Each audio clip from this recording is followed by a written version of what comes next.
There are a lot of potential reasons why you might be experiencing trouble on Peacock TV. In today's tech video, I'm going to show you how to fix the most common problems with Peacock TV on your Panasonic Smart TV.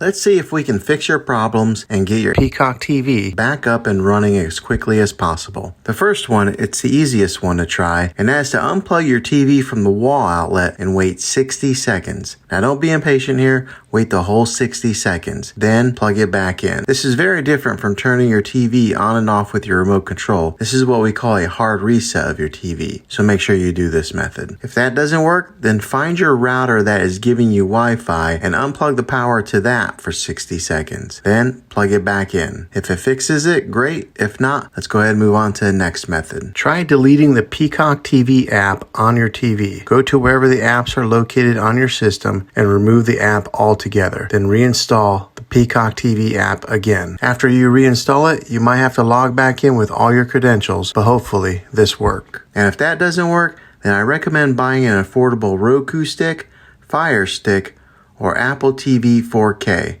and plug that into your TV and use that as your main streaming player. You'll be able to access Peacock TV that way. I'll put links in the description down below of where you can get one. Well, hopefully this video was helpful. If it was, go ahead and throw a thumbs up on it.